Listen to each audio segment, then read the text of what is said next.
بسم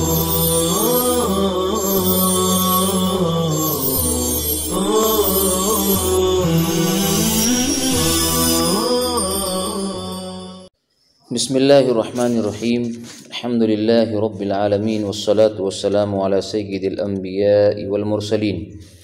وآلہ وصحبہ اجمعین وصلی اللہ علی النبی الکریم ومن اقتدى به فیہما صلاہما ولو افسد قضاہما لأنہ شرع قصدا وعند محمد رحمہ اللہ یصلی ستا ولو افسد لا یقضی کما ان الامام لا یقضی۔ عزیزان محترم، جیسا کہ مسئلہ اوپر سے یہ چل رہا ہے کہ رباعی نماز میں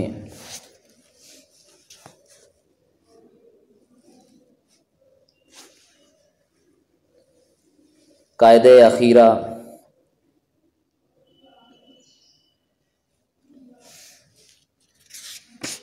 چھوڑ کر قاعدہ اخیرہ کیا اور غلطی سے سہو سے کھڑا ہو گیا، تو اس کے لیے حکم یہ ہے کہ جب تک پانچویں کا سجدہ نہ کر لے لوٹ آئے، اور اگر سجدہ کر لیا پانچویں رکعت کا تو اس کا فرض پورا ہو گیا، اب اسے چھٹی رکعت ملانا ہے اور سجدہ سہو کرنا ہے۔ تو اخیر کی یہ جو دو رکعتیں ہیں، پانچویں اور چھٹی، یہ نافلہ ہے جس کو بلا قصد اس نے شروع کیا ہے۔ اگر ان دو رکعتوں کو وہ آدمی جس نے بلا قصد شروع کیا ہے پڑھ رہا ہے، اس میں اگر کوئی شخص اس کی اقتدا کرے جب وہ پانچویں رکعت میں کھڑا ہے،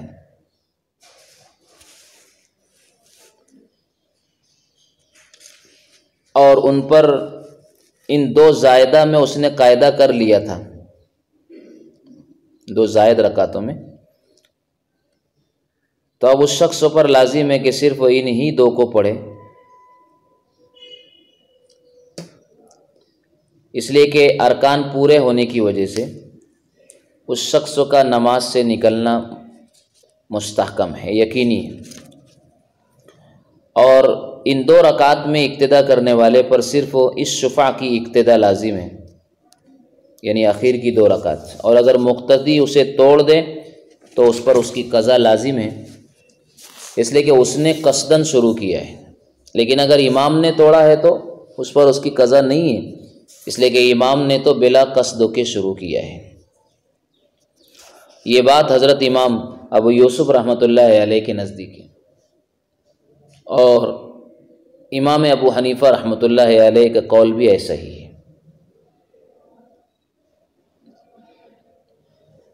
لیکن اگر امام نے قاعدہ اخیرہ ترک کرا تھا اور پانچویں کے لیے کھڑا ہوا تھا، پھر کسی نے اگر ان دو زائد رکعتوں میں اس کی اقتدا کی تو مقتدی کو بھی 6 رکعتیں پڑھنی ہوگی، اور پہلی صورت جو ہم نے بیان کی وہ اس میں یہ ہے کہ وہ قاعدہ اخیرہ کر چکا اور پانچویں کے لیے سہون کھڑا ہو گیا تھا، جبکہ امام محمد کے نزدیک یہ مقتدی 6 رکعت پڑھے گا، اور دراصل امام محمد رحمۃ اللہ علیہ امام کے حال کا اعتبار کرتے ہیں کہ امام 6 پڑھے گا اور آخر کی 2 رکعتیں توڑ دے تو قضا لازم نہیں، اسی طرح مقتدی بھی 6 پڑھے گا اور توڑ دے گا تو قضا لازم نہیں۔ لیکن اس کا جواب تو دیا جا چکا ہے کہ مقتدی نے چونکہ قصداً شروع کیا ہے تو توڑنے کی صورت میں اس شفع کی قضا آئے گی، اور امام نے قصداً شروع نہیں کیا ہے اس لیے توڑے تو قضا نہیں آئے گی۔ فتویٰ امام ابو یوسف رحمۃ اللہ علیہ کے قول پر ہے۔ وعند محمد یصلی ستا ولو افسد لا یقضی کما ان الامام لا یقضی من تنفل رکعتین وسہا فسجد لا یبنی، جس نے 2 رکعت نفل پڑھی اور اس میں اس کو سہو ہو گیا، سجدہ سہو کیا تو اب بنا نہیں کرے گا، لأن سجود السہو یقع فی خلال الصلاۃ، اس لیے کہ اس دوسرے شفع کی بنا کرنے سے سجدہ سہو نماز کے درمیان میں واقع ہوتا ہے۔ فَإِن بنا صح، اگر بنا کر لیا تو بنا صحیح ہوگی۔ اے ان صلی بهذه التحریمۃ نافلۃ من غیر ان یجدد التحریمۃ، یعنی اگر بغیر تجدید تحریمہ کے اسی موجودہ تحریمہ سے نفل پڑھی تو جائز ہے، جس پر سجدہ سہو واجب ہے۔ اس مقام پر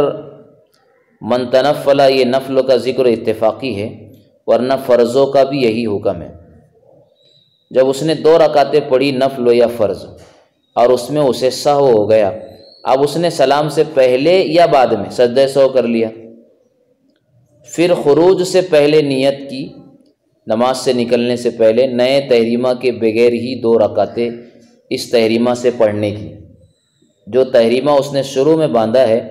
اسی سے 2 رکعتیں مزید پڑھنے کا ارادہ کیا، تو ایسا کرنا اس کے لیے جائز نہیں ہے، بنا نہیں کرے گا۔ دوسرے شفع کی پہلے شفع پر اس صورت میں بنا نہیں کرے گا، اس لیے کہ اس صورت میں سجدہ سہو کا نماز کے درمیان میں ہونا لازم آئے گا۔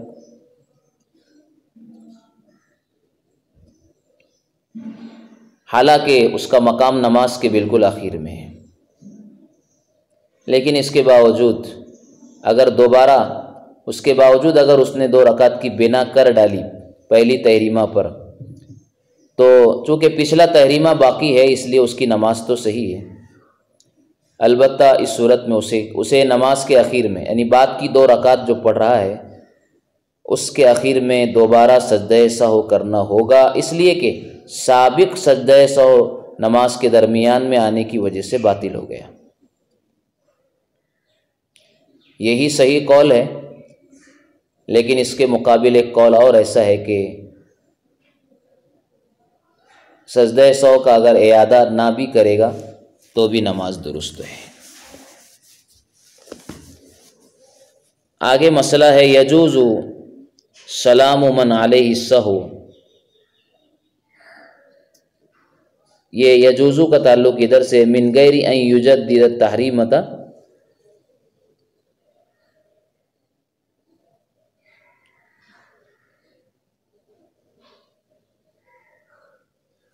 سلام من علیہ السہو،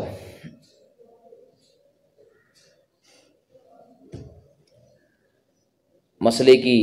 عبارت یہاں سے شروع ہوگی۔ یخرجہ عنہا موقوفا حتی یسیع الاقتداء بہ ویبطل وضوءہ بالقہقہۃ ویصیر فرضہ 4 بنیۃ الاقامۃ ان سجد بعدہ والا فلا۔ سلام من علیہ السہو ایک مستقل مسئلہ ہے، یعنی جس شخص پر سجدہ سہو واجب ہے، نماز میں کوئی ایسی شکل اور وجہ پائی گئی جس سے اس پر سجدہ سہو واجب ہوا، اس نے اگر نماز کے اخیر میں سلام پھیر دیا، سجدہ سہو نہیں کیا سلام پھیر دیا، تو یہ سلام اسے موقوف طور پر نماز سے خارج کر دے گا، یعنی یہ سلام اسے نماز سے خارج کرتا ہے یا نہیں کرتا ہے، یہ حکم خود اس کے سجدہ کرنے یا نہ کرنے پر موقوف رہے گا، چنانچہ انتظار کیا جائے گا اور نماز سے خارج ہونے کا حکم نہیں کیا جائے گا۔ اب اگر اس نے سلام کے فوراً بعد سجدہ سہو کر لیا تو کہا جائے گا کہ سلام نے اسے نماز سے خارج نہیں کیا، اور اگر سجدہ نہ کیا تو اب کہا جائے گا کہ وہ نماز سے اسی وقت خارج ہو گیا تھا جب اس نے سلام پھیرا تھا۔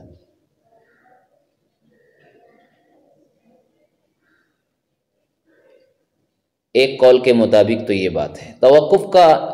ایک مطلب بعض حضرات نے یہ بیان کیا کہ اگرچہ سلام ہر اعتبار سے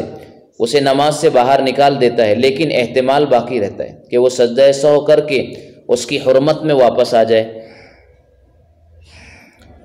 اب اگر سجدہ کر لیا تو آ گیا، ورنہ تو نہیں۔ صاحب بدائع نے پہلے مفہوم کو صحیح قرار دیا ہے، اس لیے کہ تحریمہ تو ایک ہی ہے، جب وہ باطل ہو گئی تو اعادہ سجدے سے وہ واپس نہیں آ سکتی۔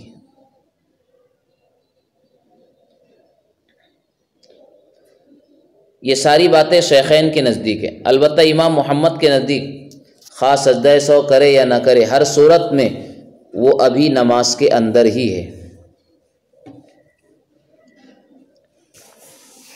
اس لیے کہ امام محمد کے نزدیک جس شخص پر سجدہ سہو لازم ہو اس کا سلام اسے بالکلیہ نماز سے خارج نہیں کرتا ہے،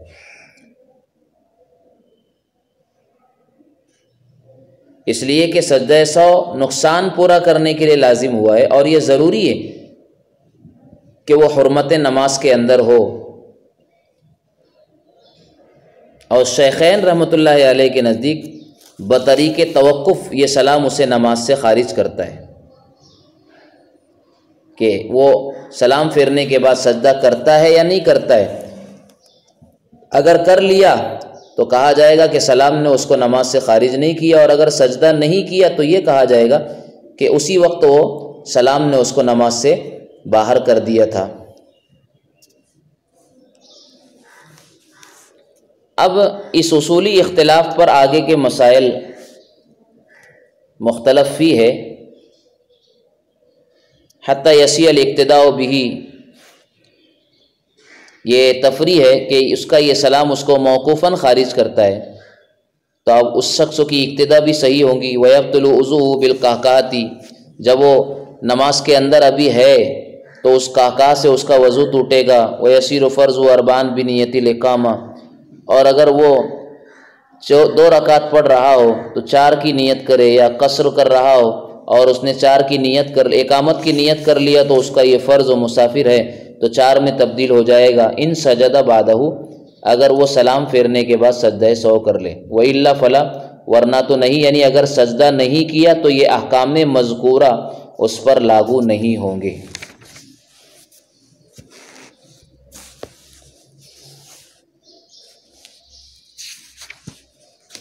اب یہ بات جو کہی جا رہی ہے کہ امام کی اقتداء کا صحیح ہونا یا نہ ہونا، قہقہ سے وضو کا ٹوٹ جانا نہ ٹوٹنا، اور اس حالت میں اقامت کی نیت کرنے سے فرض کا بدلنا یا نہ بدلنا، یہ جو اختلاف ہے، ظاہر ہے کہ یہ اختلاف امام محمد کے نزدیک مطلق طور پر، ظاہر یہ ہے کہ امام محمد کے نزدیک مطلق طور پر قہقہ سے وضو ٹوٹ جاتا ہے، اور شیخین کے نزدیک اگر سجود کی طرف عود کیا تو ٹوٹ جائے گا ورنہ نہیں۔ یہ بات غلط ہے۔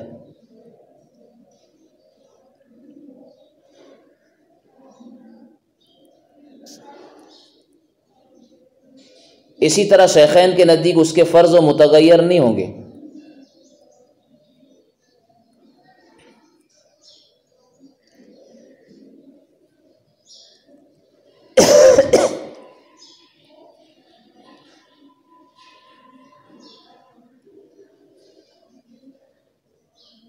بلکہ شیخین کے نزدیک اس مسئلے میں سجود اور عدم سجود کی جو توضیح اور وضاحت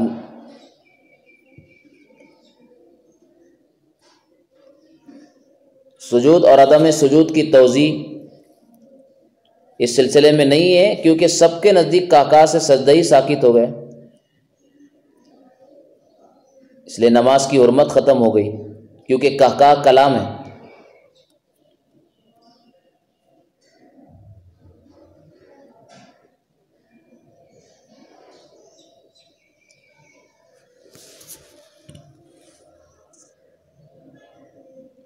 المصلی الذی علیہ سجدۃ السہو ان سلم فی آخر صلاتہ قبل ان یسجد للسہو یخرجہ عن الصلاۃ خروجا موقوفا، وہ نمازی جس پر سجدہ سہو باقی ہو، اگر اس نے نماز کے آخر میں سلام پھیر دیا سجدہ سہو کرنے سے پہلے، تو یہ سلام اس کو نماز سے خروج موقوف کے طور پر نکال دے گا۔ فینظر، انتظار کیا جائے گا، انہ ان سجد للسہو بعد ذلک السلام، اس سلام کے بعد اگر وہ سجدہ سہو کرے، یحکم بانہ لم یخرج عن الصلاۃ، تو حکم دیا جائے گا کہ وہ نماز سے نہیں نکلا۔ وان لم یسجد، اور اگر اس نے سجدہ سہو نہیں کیا، بل رفض الصلاۃ، بلکہ نماز توڑ دیا، یحکم بانہ قد کان، خرج عنہا تو حکم دیا جائے گا، فیصلہ کیا جائے گا کہ وہ سلام کے وقت نماز سے نکل چکا تھا، حتی ان سلم، یہاں تک کہ اگر اس نے سلام پھیر دیا، ثم اقتدى به انسان، پھر اس امام کی پھر اس شخص کی کسی انسان نے اقتدا کر لی، ثم سجد للسہو، پھر سجدہ سہو کیا، یکون الاقتداء صحیحا، تو یہ اقتدا صحیح ہوگی، ولو لم یسجد بل رفض الصلاۃ، اور اگر اس نے سجدہ سہو نہیں کیا بلکہ نماز توڑ دیا، لم یصح الاقتداء، تو اب یہ اقتدا صحیح نہیں ہوگی، اس لیے کہ یہ بات واضح ہوگی کہ وہ نماز سے نکل چکا تھا اقتدا کے وقت۔ وَإِذَا سَلَّمَ ثُمَّ قَهْقَهَ ثُمَّ سَجَدَ يُحْكَمُ بِبُطْلَانِ وُضُوئِهِ، اور جب سلام پھیر دے پھر قہقہ لگائے تو پھر سجدہ سہو کرے تو اس کے وضو کے باطل ہونے کا حکم دیا جائے گا، اذ القہقہ وجدت فی خلال الصلاۃ، اس لیے کہ یہ قہقہ نماز کے درمیان میں پایا گیا جو ناقض وضو ہے۔ ولو لم یسجد، اور اگر اس نے سجدہ نہیں کیا بل رفض، بلکہ نماز توڑ دیا، لم یبطل وضوءہ، تو اب اس کا وضو نہیں ٹوٹا، اس لیے کہ یہ قہقہ نماز سے باہر پایا گیا، اور نماز سے باہر جو قہقہ وہ ناقض وضو نہیں۔ ولو سلم، اور اگر اس نے سلام پھیرا، ثم نوى الاقامۃ، پھر اقامت کی نیت کر لیا، ثم سجد للسہو، پھر سجدہ سہو بھی کر لیا، صار ھذا الفرض اربعا، تو یہ فرض 4 ہو جائے گا، لأن نیۃ الاقامۃ کانت فی خلال الصلاۃ، اس لیے کہ اقامت کی نیت دوران نماز پائی گئی ہے۔ ولو لم یسجد بل رفض، اور اگر اس نے سلام کے بعد سجدہ سہو نہیں کیا بلکہ نماز ہی توڑ دیا، لم یصر فرض اربعا، تو یہ اس کا فرض 4 میں تبدیل نہیں ہوگا، کیونکہ لأن نیۃ الاقامۃ وجدت بعد الصلاۃ، اس لیے کہ اقامت کی نیت یہ 4 کے اقامت کی نیت نماز کے بعد پائی گئی ہے۔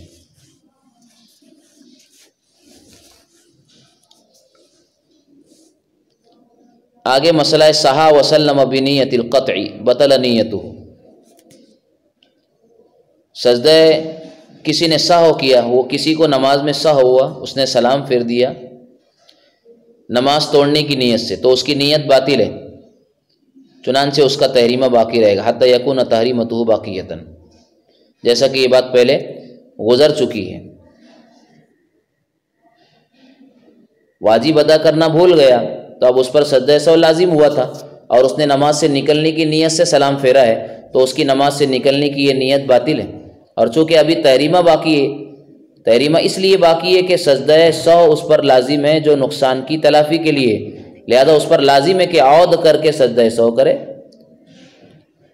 اس لیے کہ جیسا کہ یہ بات گزر چکی ہے کہ امام محمد کے نزدیک سلام محلل نہیں ہے، ایسے شخصوں کا سلام اس کو نماز سے کلی طور پر باہر نہیں نکالتا، اور جب اس نے حلال ہونے کا قصد کیا، نماز سے نکلنے کا ارادہ کیا، تو اس نے مشروع نماز کو بدلنے کا ارادہ کیا، تو اس کی نیت لغو ہو گئی، اور یہی بات کہ شیخین کے نزدیک اس کا سلام پھرنا بطریق توقف محلل ہے۔ اب جب اس نے پختہ طور پر نکلنے کے لیے ہی سلام پھیرا ہے تو یہی قصد بنے گا، یہی ارادہ بنے گا۔ شک اول مرۃ انہ کم صلی استانفا، پہلی مرتبہ اگر کسی کو بالغ ہونے کے بعد نماز میں شک واقع ہوا کہ اس نے کتنی رکعت پڑھی ہے، آیا 3 پڑھی ہے یا 4 پڑھی ہے، تو اس پر لازم ہے کہ وہ نماز کو باطل کر کے توڑ کر کے اثر نو پوری نماز پڑھے۔ استانف پہلی مرتبہ شک والے کے لیے استیناف کا حکم ہے۔ اس کی وجہ یہ جو حدیث پاک میں بیان کی گئی ہے کہ جب تم میں سے کسی کو نماز میں شبہ پڑ جائے اور یہ معلوم نہ ہو کہ اس نے 3 رکعت پڑھی ہے یا 4، تو اسے چاہیے کہ شبے کو ڈال دے اور یقین پر بنا کرے۔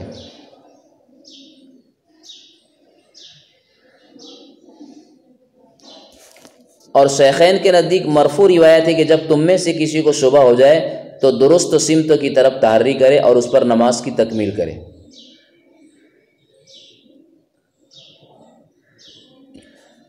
وَإِن كَسُرَ أَخَذَ مَا غَلَبَ عَلَى ظَنِّهِ، کثرت سے اگر اس کو یہ شک ہوتا ہے تو اب غالب گمان پر عمل کرے گا، جس کو ابھی کہا کہ وہ صحیح درست سمتوں کی طرف تحری کرے اور نماز پوری کرے۔ لِأَنَّهُ إِذَا كَسُرَ كَانَ فِي الْإِسْتِنَافِ حَرَجٌ، اس لیے کہ جب بار بار اس کو یہ بارے میں شک ہوتا ہے تو اب استیناف کا حکم دینے میں حرج ہے کہ کتنی مرتبہ وہ نماز کو لوٹائے گا۔ وَإِن لَمْ يَغْلِبْ، اور اگر اس کا کوئی غالب گمان ہی نہیں جا رہا ہے کسی سمتوں کی طرف، أَخَذَ الْأَقَلَّ، تو وہ عقل کو لے گا، جیسے کہ ابھی روایت آئی کہ اسے چاہیے کہ شبے کو ڈال دے اور یقین پر بنا کرے، یعنی عقل پر بنا کرے۔ جیسا کہ اگر اس کو یہ شک ہو جائے کہ اس نے 3 پڑھی یا 4 پڑھی تو وہ عقل یعنی 3 کو لے لے اور 1 رکعت اور پڑھ کے 4 کی تکمیل کرے۔ 2 اور 3 میں اگر شک ہوا تو 2 سمجھے، 2 پڑھ لی اور تیسری رکعت پڑھے۔ یعنی 2 اور 3 میں اگر شک ہو تو چونکہ عقل 2 ہے لہذا 2 مانی جائے گی اور تیسری رکعت اس سے مزید پڑھنا ہے۔ وقعد فی کل موضع ظنہ آخر صلاتی، اور ہر ایسے مقام میں جس کو وہ اپنے نماز کا آخری حصہ سمجھ رہا ہے قاعدہ کر لے۔ یعنی انہ شکا، یعنی ان شک انہ صلی ثلاث رکعات، یعنی اگر اس کو یہ شک ہو کہ اس نے 3 رکعت پڑھا ہے اور 4 رکعات یا 4 پڑھا ہے، ولم یغلب علی ظنی احدہما، اور اس کے گمان میں کوئی غالب، دونوں میں سے کوئی ایک تعداد اور مقدار غالب نہیں ہے، اخذ بالعقل، تو عقل کو لے گا، وہ ثلاث، اور وہ 3 اور 4 میں 3 ہے، لیکن یقعد، لیکن تیسری رکعت پر وہ قاعدہ کرے گا، ہو سکتا ہے یہی اس کی آخری رکعت ہو، ثم یصلی رکعتا اخری، پھر 1 رکعت دوسری اور پڑھ لے گا۔ وانما یقعد، قاعدہ کیوں کرے گا؟ لانہ یمکن ان یکون آخر صلاتی، ممکن ہو کہ اس کی یہ آخری نماز ہو، یعنی نماز کا آخری حصہ ہو، والقعدۃ الاخیرۃ فرض، اور قاعدہ اخیرہ فرض ہے۔ وقولہ ظنہ آخر صلاتی، مصنف نے یہ جو بات کہی کہ وہ اسے اپنے نماز کا آخری حصہ سمجھ رہا ہو، لیس المراد بالظن رجحان احد الطرفین، یہاں ظن سے مراد دونوں جانب میں سے ایک کا راجح ہونا نہیں ہے، بل المراد الوہم، بلکہ مراد یہاں پر وہم ہے، لأن المفروض انہ لم یغلب احد الطرفین علی الآخر، اس لیے کہ یہاں جو بات مفروض ہے اور فرض کی گئی ہے وہ یہ ہے کہ طرفین میں سے ایک طرف اور ایک کنارہ دوسرے پر غالب نہیں ہے۔ کہنا یہ چاہتے ہیں، اعتراض تھا اصل میں کہ ماتن کا قول قعد فی کل موضع ظنہ آخر صلاتی، یہ صحیح نہیں ہے، بلکہ یہ قول اس صورت کے بارے میں جب ظن پر کوئی سمت بھی غالب نہ آئے، اس کے صحیح نہ ہونے کی وجہ یہ کہ ظن کا مطلب ایک سمتوں کو ترجیح حاصل ہونا ہے، اور اس صورت میں یہ مفقود ہے کہ کوئی ایک سمتوں کو ترجیح حاصل نہیں ہے، اس لیے کہ صورت یوں ہے یہاں پر کہ اس کے ظن پر کوئی سمت بھی غالب نہیں، جیسے 3 اور 4 میں شک ہو رہا ہے تو دونوں پہلو برابر ہے، کسی ایک کو دوسرے پر غلبہ حاصل نہیں ہے اس کے گمان میں، تو اسے ظن کے مطابق چلنا تھا نہ کہ عقل کے مطابق، اس لیے کہ ظن کہتے ہی یہ جانب راجح کو، اور اس کے مقابل جو ہوتا ہے اس کو کہتے ہیں وہم، جو جانب مرجوح ہے، اور ان دونوں کے درمیان جو درجہ ہوتا ہے وہ شک کا ہوتا ہے جس کی دونوں جانب برابر ہوتی ہے۔ تو اس اعتبار سے ظن کے مطابق اس کو چلنا ہے نہ کہ عقل کے مطابق۔ اس کا جواب دیا جا رہا ہے کہ لفظ ظن گاہے یعنی کبھی وہم کے معنی میں بھی مستعمل ہوتا ہے، اور یہاں پر یہی مراد ہے، اور ایک طرف کی ترجیح مراد نہیں ہے، اور وہم کا مطلب جانب مرجو۔ یہ صورت ظن پائے جانے کی صورت پر ہی ہوتی ہے، اور یہ صورت ظن پائے جانے کی صورت پر ہی ہوتی ہے، اور جہاں ظن نہ ہو وہاں وہم بھی نہیں ہوتا۔ تو یہاں پر وہم سے مراد یہ ہے کہ دونوں جانب میں کسی ایک سمتوں کو دوسری سمتوں پر اسے ترجیح حاصل نہیں ہے، تو اسی صورت میں وہ عقل کو لے گا اور اخیر میں قاعدہ کر لے گا، کہیں یہ رکعت اس کی آخری ہو تو قاعدہ اخیرہ جو کہ فرض ہے وہ چھوٹنے نہ پائے۔ اللہ تعالیٰ ان مسائل کی باریکیوں کو سمجھنے کی ہمیں صلاحیت عطا فرمائے۔ وما توفیقی اللہ